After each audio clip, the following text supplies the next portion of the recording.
Oh my. I wasn't expecting this big of a turnout. Welcome to smithing class. Welcome. Hold on. Let me get up here, sir. Excuse me, sir. Excuse me. Settle down, everyone take their seats. Welcome to Smithing 101. I know you have a lot of questions about smithing, so we're gonna start class instantly. Let me get to the board. So here we are, Smithing 101. We're in the smithy. Now how do you start? Before you can do anything, before you can smelt, forge, or refine, you're going to need one thing. One thing remains constant in anything that you do in the smith, and that is charcoal. How do you get charcoal? Easy. This arrow shows it. Hardwood. How do you get hardwood? Also easy. You can just go to any major city. Any major city is the big icon on the map. I'm going to scroll in. I'm going to go to trade. We hit the miscellaneous tab to make it quicker, and we scroll down till we see hardwood. I think I just bought it all. Okay, so yeah, I just bought all that hardwood. But it would be here. So you would go and trade and you would buy hardwood. Then after you get some hardwood, you enter the smithy. You go to refine and you refine that hardwood into charcoal. It takes two hardwood to make one charcoal. Next, now that we have charcoal, we can also look at the other options that we can make. One charcoal, one iron ore equals crude iron. And that's how you get materials. That's one way to get materials. Other way you can get materials is you can smelt items or weapons that you already have, and it will give you materials based on the quality of the weapon. Like, let's see, you see, I get hardwood when I use this axe, but I have a long fine steel spear. So if I was to smelt this, I think I would get at least one fine steel. Well, I think I get four. Yeah, I think I get four fine steel. Okay, so let's make our sword. Today we're gonna go with a two-handed sword. And I've been smithing quite a lot, so I have different tiers unlocked. Well, different blades unlocked. I have four blades, one tier two, and I don't think it necessarily correlates to what you unlock to what you build because I've made swords and unlocked stuff for daggers. So let's just go ahead and make it. We're gonna start with the thick saber blade. Now, when I increase the size, if you look left, my difficulty also increases. This correlates to the stat drop off I have after I make the blade. Since my smithing is only 25, I will have negative impacts and negative bonuses after I complete the blade just because it's too hard of a blade. So we're gonna start with the thick saber blade. We currently do not have enough iron to make it. So how will we get iron? Do we need crude iron or raw iron? I'm just gonna smelt something. This is a blade I made. It's actually nice. I'm gonna keep that. I'll smelt saber too. Okay, so now if you see my forge is green, so I can make this if I wanted to, but we're not done yet. Now, size impacts everything that you want.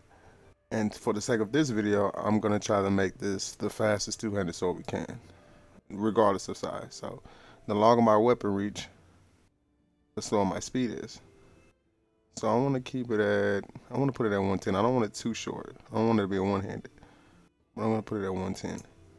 So you can see my swing speed is at 110, but because of that, my handling is lower, my weapon reach is lower, but my thrust speed is also fast. So we'll keep it at 110. Next we have our guards.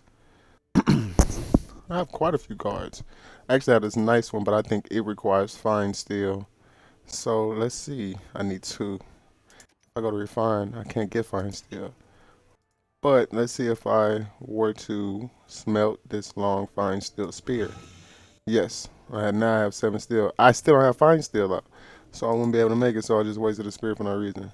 But you get the idea. If I had something that were to give me fine steel, I would be able to use this card. But I can't use that card, so I'll just use this one, the embroiled one, because I kind of like it.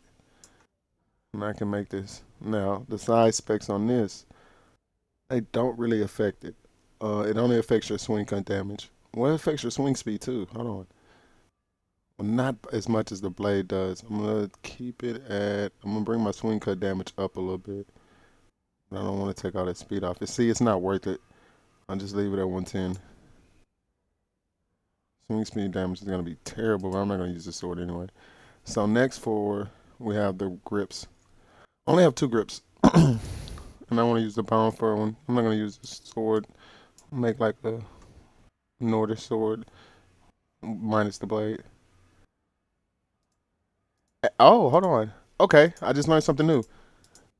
Different grips determine if it can be a one-handed or a two-handed weapon. So if I use the bound fur grip, I can also change it by pressing X to a one-handed weapon. And as you can see, it now shows my stats for both when it's a one-handed weapon and when it's a two-handed weapon. So it actually looks better as a one-handed weapon.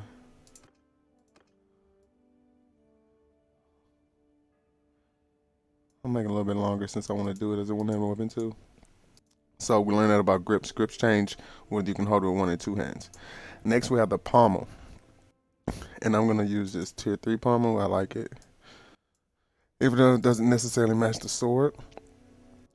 And the pommel stat changes are minimal as well. But in the grand aspect of things, I guess if you were trying to spec it a certain way, you could if you were looking for a certain thing. But I'm going to put my swing cut damage up because I am going to be swinging this. I'm not going to be thrusting it. I hate thrusting. That's what she said. Okay. Everything looks alright. I do want to bring my swing cut damage up a little bit more, so I'm going to make the blade longer. Fuck it.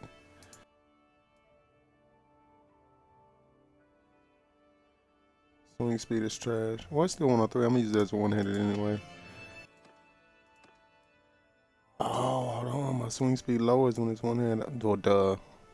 Okay, so let's forge it. And if I'm correct, I should unlock some things.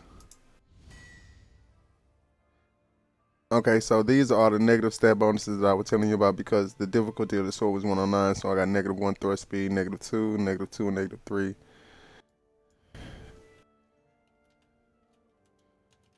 I'm naming some demon wind because I couldn't think of anything. I also can't spell apparently. Once we're done, I just unlock the Highland Spike Club. So even though I made a sword, I unlocked the club. So I'm guessing that would be an axe. Oh, I'm dumb. It would probably be a mace, huh? Yep. Highland Spike Club. So I'm guessing the more you make, the more you unlock. I don't think it's based on what you want or what you like. I think you just gotta make to unlock. The more you do, the more tiers you unlock. And also, it is a cap on smithing. If you smith too much, they'll tell you that you have to rest. So let's see if we can test it out. If we keep refining. Oh wait, this is what I was trying to do. Now I must rest and spend time before I can do another action. So I wanted to test out something. I refine. Let me see. Well, I can't test it out because I don't have any more hardwood. Well, let's wait. Let's wait 2 seconds. And go back to the smithy.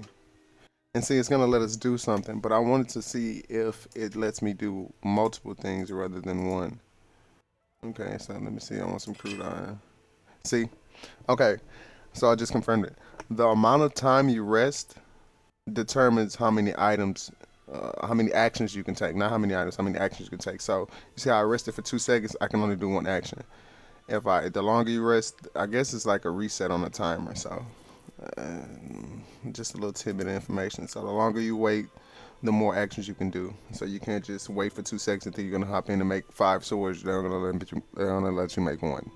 So no Skyrim dagger spamming, I guess. All right, that's been the video. Class is dismissed.